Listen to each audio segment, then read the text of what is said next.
ಹರ್ಷಿತಾ. ಕರ್ವಾಬ್ಲೆ ಚಾನೆಲ್ಗೆ ಸ್ವಾಗತ. ಜೋಯಿಡಾ ತಾಲೂಕಿನ ಸಿಂಗರ್ಗಾಂವ್ ಮಾರ್ಗದಲ್ಲಿ ಭೀಕರ ರಸ್ತೆ ಅಪಘಾತ.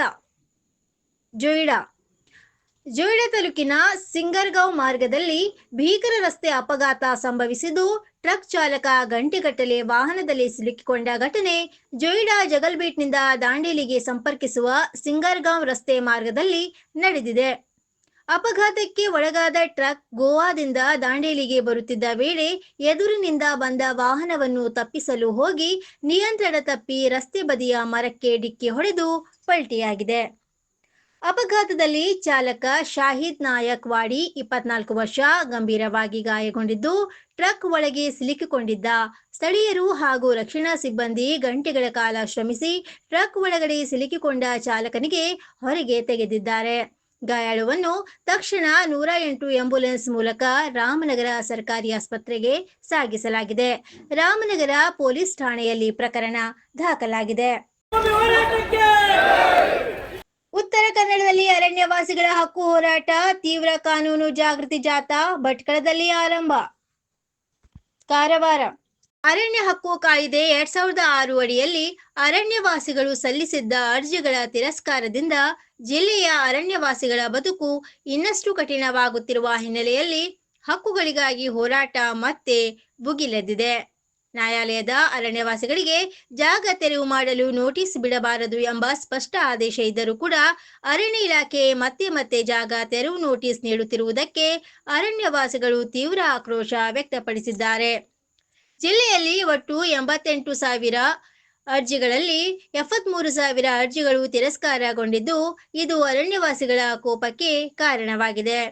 ಸರ್ಕಾರ ಈಗ ಹಕ್ಕು ಸಾಬೀತುಪಡಿಸಲು 3 ತಲೆಮಾರಿನ ದಾಖಲೆಗಳನ್ನು ಕಡ್ಡಾಯಗೊಳಿಸಿರುವುದು ಕಾನೂನು ಬಾಹಿರ ಎಂದು ಅರಣ್ಯವಾಸಿಗಳು ಆರೋಪಿಸಿದ್ದಾರೆ.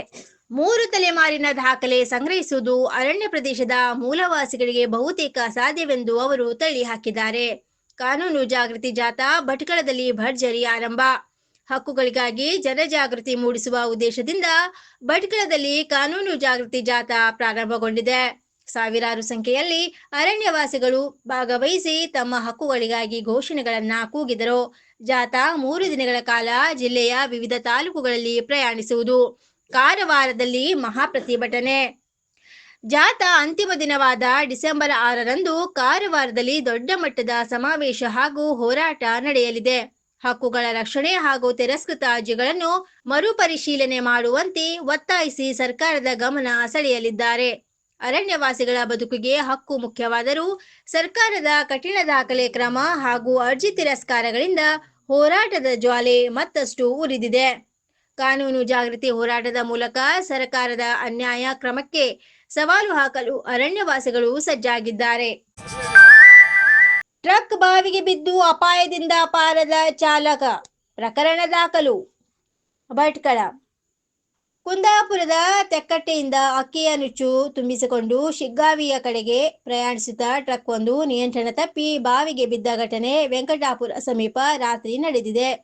ಅದೃಷ್ಟವಶಾತ್ ಚಾಲಕ ಗಾಯಗಳಾದರೂ ಪ್ರಾಣಾಪಾಯದಿಂದ ಪಾರಾಗಿದ್ದಾನೆ. ಚಾಲಕನನ್ನು ಧಾರವಾಡ ಜಿಲ್ಲೆಯ ಸಿದ್ದರಾಜು ಗೋರ್ಪಡೆ 34 ವರ್ಷ ಎಂದು ಗುರುತಿಸಲಾಗಿದೆ. ಬಾವಿಯ ಕಟ್ಟೆಗೆ ಬಡಿದ ಟ್ರಕ್ ಕಟ್ಟೆಯ ಅಂಚಿಗೆ ತಾಗಿ ನಿಂತುಕೊಂಡಿರುವುದು ಮತ್ತಷ್ಟು ದೊಡ್ಡ ಅನಾಹುತ ತಪ್ಪಿಸಿದೆ. ಗಾಯಗೊಂಡ ಚಾಲಕನನ್ನು ಸ್ಥಳೀಯ ಸರ್ಕಾರಿ ಆಸ್ಪತ್ರೆಗೆ ಕರೆತಂದು ಚಿಕಿತ್ಸೆ ನೀಡಲಾಗಿದೆ. ಭಟ್ಕಳ ಗ್ರಾಮೀಣ ಪೊಲೀಸ್ ಠಾಣೆಯಲ್ಲಿ ಪ್ರಕರಣ ದಾಖಲಾಗಿದ್ದು, ಘಟನೆ ಸಂಬಂಧ ತನಿಖೆ ಮುಂದುವರೆದಿದೆ.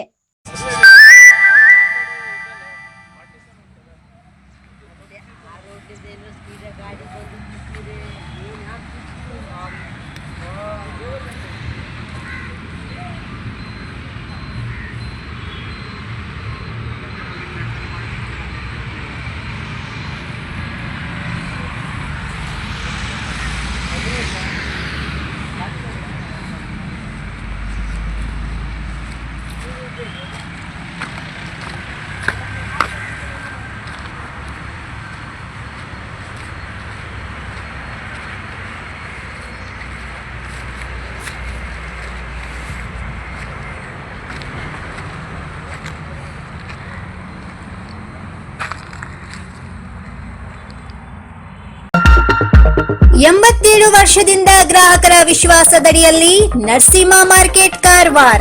ಆಧ್ಯಾತ್ಮಿಕ ಧಾರ್ಮಿಕ ಪೂಜಾ ಸಾಮಗ್ರಿಗಳ ಹಾಗೂ ಸಾಂಪ್ರದಾಯಿಕ ಶೈಲಿಯಲ್ಲಿ ಮನೆಯಲ್ಲಿ ತಯಾರಿಸಲ್ಪಟ್ಟ ಶುದ್ಧ ಹಾಗೂ ರುಚಿಕರ ತಿಂಡಿ ತಿನಿಸುಗಳ ಏಕೈಕ ಮಳಿಗೆ. ಪೂಜಾ ಹೋಮ ಹವನ, ಮದುವೆ, ಮುಂಜಿ, ಗೃಹ ಪ್ರವೇಶ ಎಲ್ಲ ಕಾರ್ಯಕ್ಕೆ ಬೇಕಾಗುವ ಪೂಜಾ ಸಾಮಗ್ರಿಗಳು, ಬಾಳೆ ಎಲೆ, ಬಾಳೆಗಿಡ, ಬಾಳೆಗೊನೆ, ಮಾವಿನ ತೋರಣ, 5 ಜಾತಿಯ ಜೋಡು ಹಣ್ಣುಗಳು, ಬೇಲಪತ್ರೆ, ತುಳಸಿ, ಹರಿಯಾಳ, ಶಂಖ, ರುದ್ರಾಕ್ಷ, ಕಡಧಾನ್ಯ, ಬಾಸಿಂಗ, ಮದುವೆ ಡಿಸೈನ್ ಕಾಯಿ, ಹೂವಿನ ಹಾರ, ಆಕಳ ಶುದ್ಧ ಹಾಲು, ಶುದ್ಧ ಗೋಮೂತ್ರ, ತುಪ್ಪ ಸಿಗುತ್ತದೆ. ನಿಮಗೆ ಲಭ್ಯವಿರುವ ವಸ್ತು ಕಾರವಾರದ ಯಾವುದೇ ಭಾಗದ ಮನೆಗೆ ಮುಟ್ಟಿಸುವ ವ್ಯವಸ್ಥೆಯ ನಮ್ಮ ನರಸಿಂಹ ಮಾರ್ಕೆಟ್ ಕಾರವಾರ. ಒಮ್ಮೆ ಭೇಟಿ ನೀಡಿ ಖಚಿತಪಡಿಸಿಕೊಳ್ಳಿ. Narasimha market, Raikar manner, Kaikini road, Karwar. Mobile number 9242121334.